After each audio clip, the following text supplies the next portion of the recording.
మిత్రులారా, మన చరిత్ర గొప్పది, మనతోని ఎవడు పోటీ పడలేడు.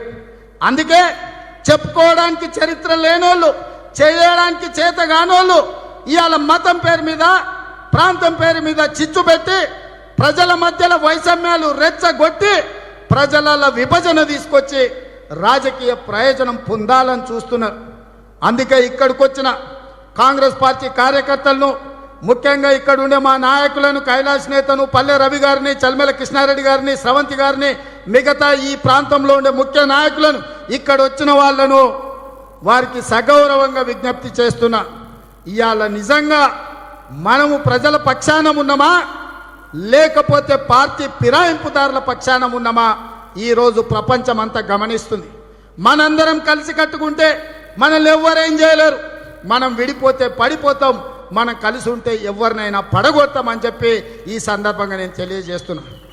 మిత్రులారా, మనం ఎవరిని ఏం అడుగుతలేం, ఎవని ఆస్తి అడుగుతలేం, ఎవని ఇల్లు అడుగుతలేం, ఎవని భూమి అడుగుతలేం, ఎవని ఓటు అడుగుతలేం. మనం అడిగేది మన ఓట్లు. మనకు 2018లో 97,000 ఓట్లు ఈడ కాంగ్రెస్ పార్టీకి వచ్చినాయి. అంటే మునుగోడు నియోజకవర్గంలో కాంగ్రెస్ పార్టీ ఆస్తి 97,000 ఓట్లు. ఆ 97,000 ఓట్లు మన ఓట్లు తెచ్చి మనం డబ్బలు వేసుకుంటే 40,000 మెజార్టీతో గెలుస్తాం. ఆ ఎల్ల 22,000తో గెలిచినాం. కానీ ఇవాళ మన 97,000 ఓట్లు మనం తెచ్చుకుంటే మనం 40,000 ఓట్లతో గెలుస్తాం. అందుకే ఇక్కడ కార్యకర్తలకు మన బలం మనకు తెలుస్తలేదు, హనుమంతుని బలం హనుమంతుని కూడా తెలియలేదంట.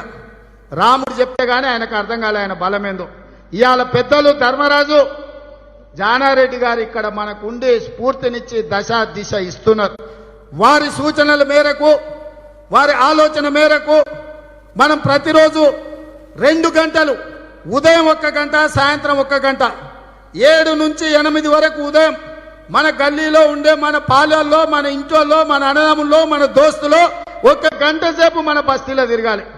సాయంత్రం వ్యవసాయం నుంచి వచ్చినాక 6 నుంచి 7 వరకు 1 గంట మన బూత్లో తిరిగితే 100% 1,00,000 ఓట్లు వస్తాయని నాకు సంపూర్ణమైన విశ్వాసం ఉంది. ఇవాళ మునుగోళ్ళు ఉన్నోళ్ళు నారాయణపూర్ పోవాల్సిన పని లేదు, చౌటుప్పలు ఉన్నోళ్ళు నారాయణపూర్ రావాల్సిన పని లేదు, లేకపోతే చండూరులో ఉన్నోళ్ళు ఇంకొక దగ్గరకు పోవాల్సిన, మర్రిగూడకు పోవాల్సిన పని లేదు. ఏ మండలంలో ఉన్న నాయకులు ఆ మండలంలో, ఏ బూతులు ఉన్న కార్యకర్తలు ఆ బూతుల పొద్దున 1 గంట, సాయంత్రం 1 గంట పార్టీ కోసం ఒక 100 రోజులు సమయం ఇస్తే 100% ఇవాళ మునుగోడు నియోజకవర్గంలో కాంగ్రెస్ పార్టీ గెలుస్తుంది. ఉన్నదల్లా చేయాల్సిందల్లా మీరందరు మీ వ్యవసాయ పనులు చేసుకొని, మీరందరు మీ ఉద్యోగాలు చేసుకొని, మీరందరు మీ రియల్ ఎస్టేట్ వ్యాపారం చేసుకొని, మీరందరు మీ పోడు భూములకు కొట్లాడుకుంటూనే, మీరందరు భూ నిర్వాసితుల యొక్క హక్కుల కోసం పోరాడుతూనే మన బస్తీలో, మన గల్లీలో, మన కాలనీలో పొద్దున 1 గంట, సాయంత్రం 1 గంట సమయం ఇస్తే కాంగ్రెస్ను ఓడించే శక్తి ఆ మోడీకి లేదు, ఈ కేడీకి లేదని చెప్పి నేను ఈ సందర్భంగా తెలియజేస్తున్నా. అదేవిధంగా మిత్రులారా, ఈ ఛార్జ్ షీట్లో చాలా అంశాలు ప్రస్తావించినాం. ఇవన్నీ ఇంటింటికి చేర్చాల్సిన బాధ్యత ఉన్నది. ఇవాళ బీజేపీ టీఆర్ఎస్ వైఫల్యాలు, ఎన్నికల హామీల వైఫల్యాలు, రాజగోపాల్ రెడ్డి గారికి కాంగ్రెస్ ఏం చేసిందో, కాంగ్రెస్ పార్టీ రాజగోపాల్ రెడ్డి గారు ఏం చేసిండ్రో ఇవాళ చర్చించాల్సిన అవసరం ఉంది. 2009 నుంచి 2021 వరకు మీ మాజీ శాసనసభ్యులకు కాంగ్రెస్ పార్టీ ఎక్కువ చేసిందా, లేకపోతే 2009 నుంచి 2022 వరకు వారు కాంగ్రెస్ పార్టీకి ఎక్కువ సేవలు చేసిండ్రా? ఇక్కడున్న ప్రజలను అడగండి. ఎంపీ టికెట్ ఇచ్చినాం, ఓడిపోతే మొదటిసారి గెలిపించుకున్నాం, రెండోసారి ఓడిపోతే ఎమ్మెల్సీ టికెట్ ఇచ్చి గెలిపించుకున్నాం. ఎమ్మెల్సీ ఉండంగానే ఎమ్మెల్యే టికెట్ ఇచ్చి మళ్ళా 1,00,000 ఓట్లేసి మీరే గెలిపించారు. ఎమ్మెల్యేగా ఉండంగానే సతీమణికి ఎమ్మెల్సీ టికెట్ ఇచ్చినాం, అన్నకి ఎమ్మెల్సీ టికెట్ ఇచ్చినాం, జడ్పీటీసీ టికెట్ ఇచ్చినాం. అన్ని రకాల ఎన్నికలలో పోటీ చేయడానికి వాళ్ళ కుటుంబానికి కాంగ్రెస్ పార్టీ సర్వం అండగా నిలబడ్డది. కాంగ్రెస్ పార్టీ కార్యకర్తలు సర్వం దారబోసిండ్రు, తమ రక్తాన్ని చెమటగా మార్చి కాంగ్రెస్ పార్టీ జెండాగా మోర్చి ఆ మాజీ శాసనసభ్యుడిని గెలిపిస్తే ఇవాళ ధర వలికింది. మీరు 97,000 ఓట్లు వేసారు. ఈ 97,000 ఓట్లు మోడీకి ఎంత కమ్మిండే? 22,000 కోట్లకు అమ్మిడు. ఒక్క ఓటు ఎంత కమ్ముడు పోయింది? 2 లక్షలకు అమ్ముడు పోయింది. ఒక్కొక్క ఓటు 2 లక్షలకు అమ్మిండు. 2 లక్షలకు అమ్మినోడు 2000 5000 ఈడ ఖర్చు పెట్టడా? మీరు ఆలోచన చేయరు. ఇవాళ ఆయన ఖర్చు పెడుతున్నాడు, సర్పంచులం కొంటుండు, ఎంపీటీసీలం కొంటుండు అంటారు, పోతారు. మునుగోడుకు నిధులు వస్తే నా రాజీనామా చేస్తే అన్నాడు. నేను ఇక్కడ చాలా మంది మిత్రులు, మీ ఊర్లో రోడ్లకు ఏమన్నా నిధులు వచ్చినాయా? మీ ఊర్లో రైతు రుణమాఫీకి ఏమన్నా నిధులు వచ్చినాయా? మీ డబల్ బెడ్రూమ్ ఇండ్లకి ఏమన్నా నిధులు వచ్చినాయా? మీ పిల్లల చదువులకు ఫీజు రియంబర్స్మెంట్ వచ్చిందా? మీ నిరుద్యోగులకు నిరుద్యోగ భృతికి ఏమన్నా నిధులు వచ్చినాయా? మరి రైతులకు నిధులు రాలే, ఊర్లకు రోడ్లు రాలే, విద్యార్థులకు ఫీజులు రాలే, నిరుద్యోగులకు నిరుద్యోగ భృతి రాలే.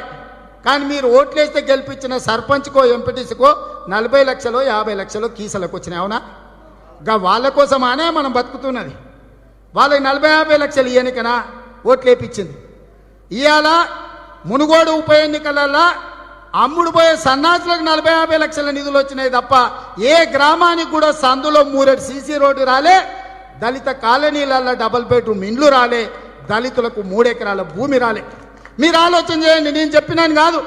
మీరు ఇంటికి పోయి అన్నం తిన్న తర్వాత ఫ్యాన్ వేసుకొని మీ భార్య బిడ్డల్ని కూసబెట్టి మీరు ఆలోచన చేయండి. మీ గ్రామం కానో మీ చెట్టు కింద కూర్చొని, లేకపోతే మీ ఊర్లో బెల్ట్ షాప్ ఉంటే గాడ కూర్చోండి, లేకపోతే కళ్ళు దుక్కునం ఉంటే, ఎందుకంటే ఇక్కడ కళ్ళు బాగా మా గీత కార్మికులు ఉన్నారు, మధ్యాహ్నం పూట చెట్టు కాడికి వస్తే తాటి చెట్టు కింద కూర్చొని మీరు ఆలోచన చేయండి. ఏమన్నా గ్రామాలకు నిధులు వచ్చినాయా? మరి ఏ గ్రామానికి నిధులు రాలే? మునుగోడు ఉప ఎన్నికలు వస్తే ఈ నిధులు వస్తాయి, అభివృద్ధి జరుగుతుంది అన్నాడు కదా, అది పచ్చి అబద్ధం.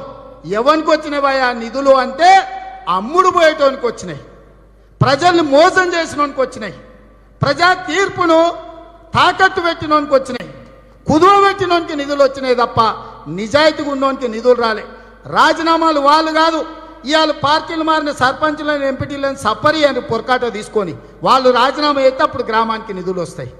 ఇవాళ సర్పంచులను ఒక్కటే చేత్తోనో లేకపోతే కట్టెతోనో కొడితే మంచిగా ఉండదు, కానీ పొరకాటలు తీసుకొని కొట్టమని మా అక్కలకు నేను విజ్ఞప్తి చేస్తున్నా. ఎవడెవడైతే 40-50 లక్షలకు అమ్ముడు పోయిన సర్పంచులు ఎంపీటీసీలు ఉంటే గ్రామాలకు వస్తే మా ఆడబిడ్డలకు మా అక్కలకు చెప్తున్నా. ఎందుకంటే ఈ నల్గొండ తెలంగాణ సాయుధ రైతాంగ పోరాటంలో ఆరుట్ల కమలాదేవి, మల్లు స్వరాజ్యం లాంటి తుపాకులు చేతబట్టి ఒడిసేలలో రాళ్లు పెట్టి పరిగెత్తించిన చరిత్ర ఇక్కడ ఆడబిడ్డలకు ఉన్నది. ఇవాళ ఈ ప్రాంతం ఆడబిడ్డలకు నేను విజ్ఞప్తి చేస్తున్నా, ఈ ప్రాంతంలో ఉండే కమ్యూనిస్టు సోదరులకు గుర్తు చేస్తున్నా. ఇవాళ కొండా లక్ష్మణ్ బాబూజీ, లేకపోతే ధర్మభిక్షం గారు లాంటి బిఎన్ రెడ్డి గారు, బద్దం నరసింహారెడ్డి గారు, లేకపోతే ఈ ప్రాంతంలో మహామౌలు హేమిలు నిజాం రజాకర్లకు ఎదురొడ్డి నిలబడ్డ చరిత్ర ఉన్నది. ఇవాళ కమ్యూనిస్టులు అంటున్నారు మేము పోయి టీఆర్ఎస్కి మద్దతు పలుకుతామని. నాకు నిజంగా నాయకులను చూస్తే జాలి కలుగుతుంది. ఎందుకనంటే బీజేపీని ఓడిస్తామని. నేను అడుగుతున్నా, బీజేపీని మేము ఓడియలేదా? బీజేపీ ఒక్క సీటుకు పరిమితం ఏంటంటే నల్గొండ జిల్లాలో కాలు పెట్టకుండా చూసింది కాంగ్రెస్ పార్టీ కదా. మీకు ఒక్క ఎమ్మెల్యేను దేవరకొండలో గెలిపించింది మా కాంగ్రెస్ కార్యకర్తలు కాదా? ఎమ్మెల్యేని కొనుక్కపోయింది టీఆర్ఎస్ వాడు కాదా? మిమ్మల్ని కొనుక్కపోయి మీ పార్టీని బొందబెట్టి మీకు సమాధి కట్టి ఊరు బయట మీకు స్తూపం కట్టినోని మీరు పోయి ఆ పార్టీకి మద్దతు ఇస్తారా? నిజంగా ఇది బాధతో చెప్తున్నా. అయినా ఈ ప్రాంతంలో ఉండే సిపిఐ సిపిఎం కార్యకర్తలు నేను విజ్ఞప్తి చేస్తున్నా, నాయకులు ఎక్కడైనా పోని, ఒక నాయకుడు ఎక్కడో ఉంటాడు, ఇంకో నాయకుడు ఖమ్మంలో ఉంటాడు, వాళ్ళు ఇష్టం ఖమ్మంలో ఏం చేసుకుంటారో కరీంనగర్ వంకల వాళ్ళు ఏం చేసుకుంటారో నాయకులు ఏమైనా చేసుకొని, మునుగోడులో ఉండే కమ్యూనిస్టు కార్యకర్తలు మాత్రం కాంగ్రెస్ పార్టీకి అండగా నిలబడమని నేను అడుగుతున్నా.